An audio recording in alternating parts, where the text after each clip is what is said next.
please request you to stay on with me. Now with that, let's take a look at the voter turnout in the past 5 years.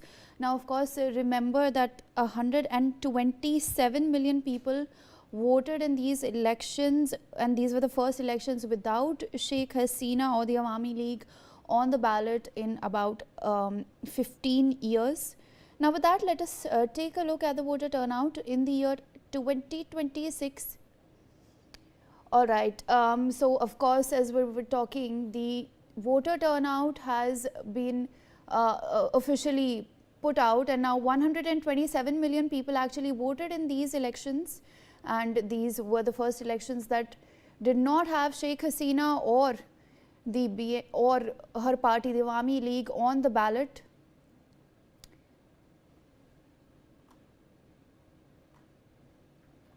All right, so as we were saying, this is the voter turnout. The voter turnout in the year 2026 stood at 47.91%, whereas in the year 2024 it stood at 41.8%. Now remember, in the 2024 elections, Sheikh Hasina's Awami League had come to power, and in the 2026, the BNP led by Tariq Rahman has secured a victory.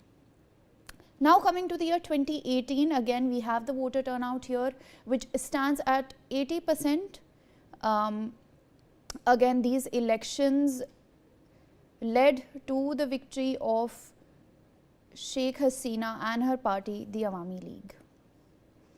Coming back to 2014 as well, we have of course the voter turnout in 2026. Again, they're flashing on your screens at 49.91%, whereas in 2014 it stood at 40%. Again, this was also, after these elections concluded, again Sheikh Hasina along with her party, the Awami League, won these elections.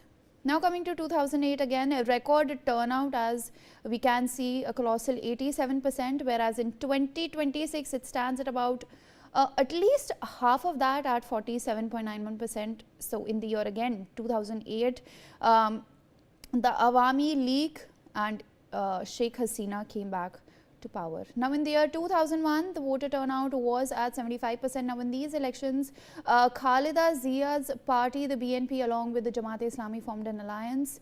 The BNP, of course, along with the Jamaat-e-Islami, ruled from 2001 up until 2006. All right, with that, I'm also being joined by Ambassador Suresh Goel, who is a former diplomat on the broadcast as well. Sir, now of course the BNP has secured a landslide victory in these elections. Firstly, of course, what does this election mean for Bangladesh? Firstly, of course, after the ouster of Sheikh Hasina, who had been in power for close to more than a decade, and of course additionally, what does this election win, the win of Tariq Rahman and his party BNP, mean for India, considering the checkered history that BNP has had with our country? Thank you very much, Mehta. How much time do I have to explain all that? I suppose 1 minute or 2 minutes? Mehta? No, sir, please go ahead. Look, first of all, I would welcome the victory of Tariq Rahman in Bangladesh. Of course, the preferred option for India would have been continuation of Sheikh Hasina.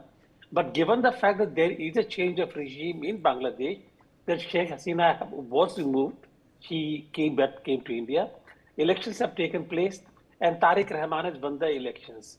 Given the options available to India, I think that was the best possible outcome that India could have expected. Tariq Rahman is a known entity for India.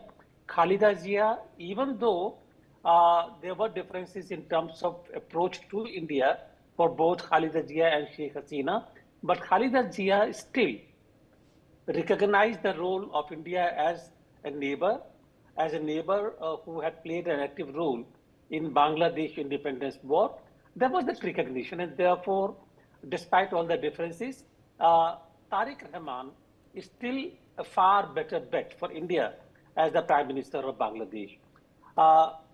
So Bangladesh polity also, my expectation is, it should have a stabilizing influence. Under Yunus, we had seen a clear resurgence of Islamic groups like Jamaat-e-Islami. There was there was a role being played by Pakistan affiliated groups in Bangladesh politics. My expectation and in fact assessment is that Tariq Rahman would have a controlling influence over that kind of a phenomenon. At least this is my assessment, and that is good news for India. So on the whole, I would welcome the election of Tariq Rahman with a clear majority, and therefore he will not have to depend upon any other faction for his functioning, which is actually better, because I think his dependence on any other faction, including Jamaat-e-Islami, would have been not very welcome, if not disastrous. So on the whole, good news. We should welcome the election of Tariq Rahman.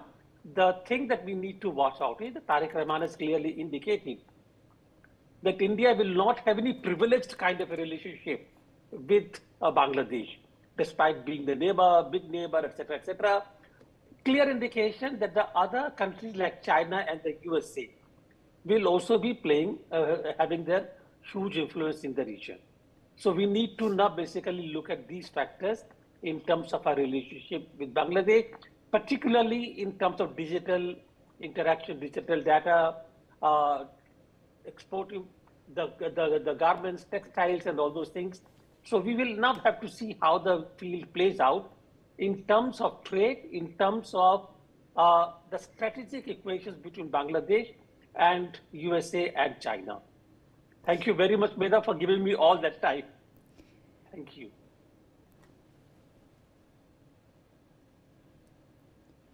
I think. All right, sir. Sir, I would please request all of you to please stay on with me. Let me go across to my colleague Vineet Malhotra for the latest stories from Maharashtra.